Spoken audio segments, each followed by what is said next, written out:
नमस्कार मित्र. मृतक सफाई कर्मचाऱ्याची आज इथं मृत्यू झालेली आहे. मौदा नगरपंचायत मध्ये ते कार्यरत होते. तर सुपरवायझर आपल्याशी जोडलेले आहेत, ज्यांच्या अंतर्गत कंत्राटी कर्मचारी कार्यरत असतात. तर त्यांचे मनोदय जाणून घेणार आहोत की कशा प्रकारे ही घटना आज घडलेली आहे. काय झालं होतं नेमकं त्याला पोटात दुखणं सुरू झालं होतं. त्यानं मला कॉल केला आणि सांगितलं का भाऊ मला पोटात दुखत आहे. म्हणलं तू 10-15 मिनटं थांब, दुसरा ड्रायव्हर पाठवतो, नंतर तू येऊन जा. त्या मधोमधमध्ये मला बादलचा फोन आला. बादल तिथं साईडवर प्रेझेंट होता. त्याने सांगितलं का याला लखवासारखं काहीतरी दिसत आहे म्हणे, तू लवकर ये आपली मोठी गाडी घेऊन. तर मला पण गाडीपर्यंत पोहोचायला ना गाडी घेऊन जायला मला कमीत कमी 10 ते 15 मिनटं लागले. जसं मी तिथं गेलो त्याला गाडीत घेऊन आम्ही सरळ इथं दवाखान्यात आणला. दवाखान्यात आणल्यानंतर त्याला तोपर्यंत जीव होता आणि आम्ही त्याला स्ट्रेचरवर स्वतः टाकून आतमध्ये घेऊन गेलो. डॉक्टरांनी त्याच्या ब्लड टेस्टिंगसाठी वगैरे काढला, सिरिंज वगैरे लावल्या. पण ज्यावेळेस डोळे चेक केले त्यावेळेस डॉक्टरांनी सांगितलं की हे डेड झाले आहे म्हणून. मग त्यांनी ECG करून तपासणी केली. त्या ECG रिपोर्टमध्ये आला की हे डेड झाले आहेत म्हणून.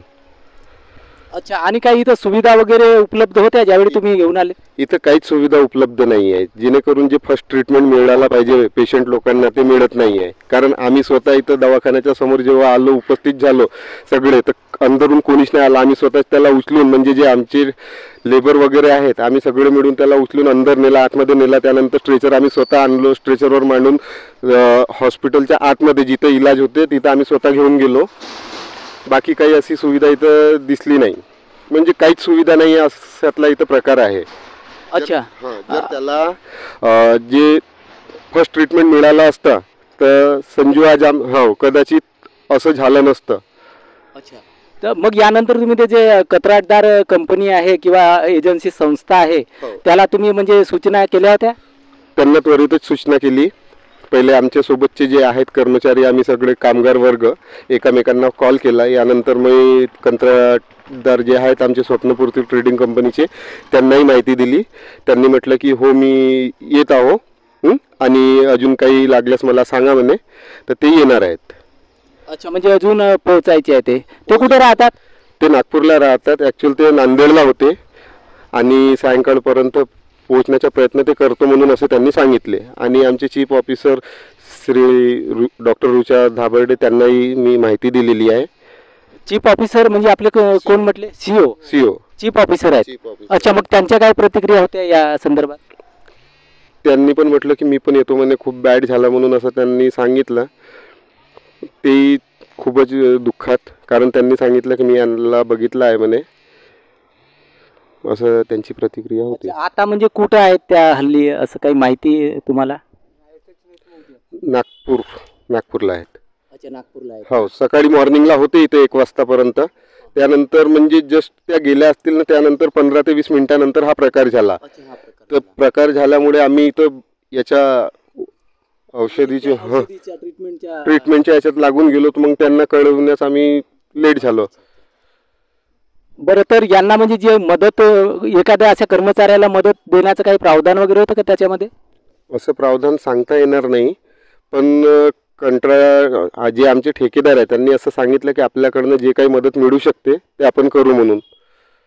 अच्छा, म्हणजे नोकरीवर असताना त्यांच्याशी असा हादसा झाला त्यामुळे ते मदत करतील असे बोलले? हो, असे बोलले. बरं दादा, आज ज्या प्रकारे आता म्हणजे तुमच्या सोबत राहणाऱ्या म्हणजे काम करणाऱ्या एका म्हणजे वर्करची मृत्यू झालेली आहे, कशा प्रकारे झाली ती? अरे दादा, आम्ही कचरा घेत होतो सेग्रिगेशनच्या. आम्ही बसस्टँडवर थांबवला. आमच्या माणसांना फोन केला ठेकेदारा सुपरवायझरनं का तुम्ही आता तिथे कचरा घ्या नको आणि सीधा डम्पिंग घाटावर या बा. तर आम्ही डम्पिंग घाटावर पोहोचला. तिथे कचरा रिचवला. यायनं केसलापूरला नेला. केसलापूरला न्यायच्या म्हणून केसलापूरला न नेत्या आपला तहसीलमध्ये नेला. तहसीलमधला गार उचलला. तहसीलमधला गार उचलून शान तो झाला खतम. JCB आणि ट्रॅक्टर, 2 ट्रॅक्टर असे गेले केसलापूरला. केसलापूरचे ते नाले साईडचे 2 नाले ना का, त्याले ते मालडोहारा जातात. तर केसलापूरमध्ये जाताबरोबर ज्यांना फोन केला खरं साजनला का माझी तब्येत बळकली बावणूशान. मग दुसरा ड्रायव्हर धाड बावणू. दुसरा ड्रायव्हर होता दुसऱ्या एरियात. तर बा म्हणे 10-15 मिनिट थांबना पडेल म्हणे साजन भाऊनं, असा म्हणला त्यानं. साजन कोण आहे ते? हे आमचे हेड सुपरवायझर. अच्छा, कोणत्या म्हणजे एजन्सीकडून काम करता तुम्ही? हे मानकर एजन्सी म्हणून छान. मानकर एजन्सी कुठली आहे?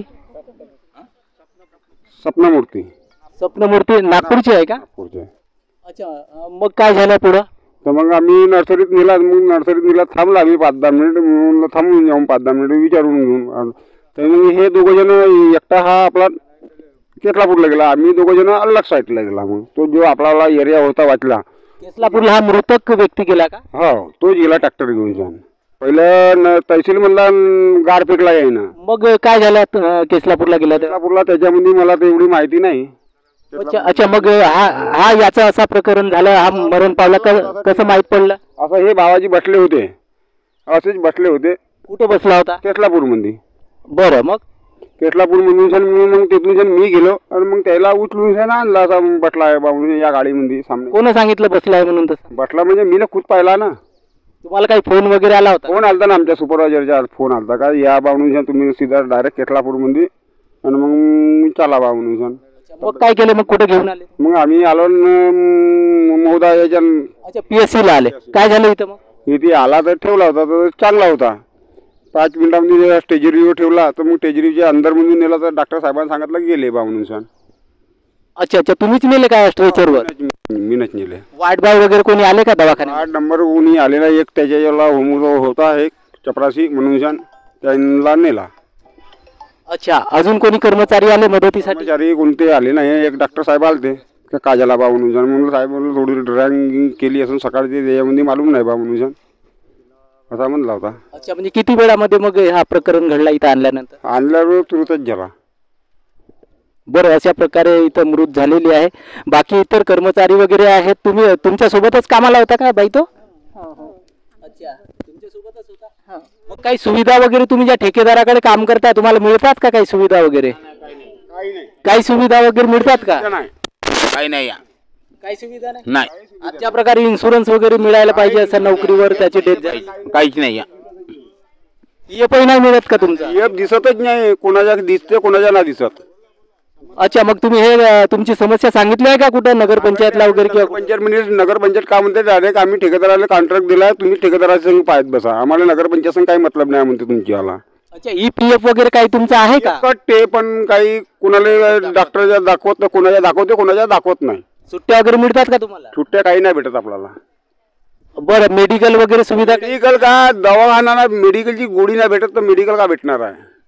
अशा विविध समस्या इथं कंत्राटदार कंपनीकडून पाहायला मिळत आहेत आणि मौदा नगरपंचायतचा हा प्रकार आहे. आणि आज याच प्रकारामधून एका इथं म्हणजे वर्करचा मृत्यू झालेला आहे. खूपच दुःखद खेद व्यक्त होत आहे इथं. आणि संपूर्ण त्यांचे संबंधित जे कामावरील असणारे त्यांचे वर्कर्स आहेत, कोवर्कर्स, ते इथं जमलेले आहे आणि दुःखाची बाब इथं पाहायला मिळत आहे. म्हणजे इथून बाडी नेली आहे आणि इथं कोणी लेबर बी नाही, काही नाही. आम्ही बाडी तिथं हॉस्पिटलमध्ये बाडी तिथं मांडली आहे. इथून धक्का मारायला नाही, कोणी हात धरायला बी वाढलेले कोणी नाही. दवाखान्यामध्ये लेबर कोणीच नाहीत, वार्ड बॉय वगैरे कोणीच नाही. कोणीच नाही. आम्हीच बाडी इथून नेली ढकलत गोट्या वाट्यामध्ये आणि तिथं बाडी आम्ही तिथंच मांडली. अच्छा, म्हणजे तुम्ही स्वतः ट्रेचर तिथं ओढून नेले आणि तिथं चिरघरला बॉडी स्वतः मांडली तिथं? मांडली. कोणी हात धरायला, कोणी हात कोणाला धरणं काहीच नाही, तर कोणीच नाही. अशा प्रकारची दुरावस्था इथं मौदा नगर पंचायत परिसरामध्ये असलेल्या शासकीय रुग्णालयामध्ये होत असते. आणि रुग्णांना विदर्भ नंदन न्यूज नेटवर्क.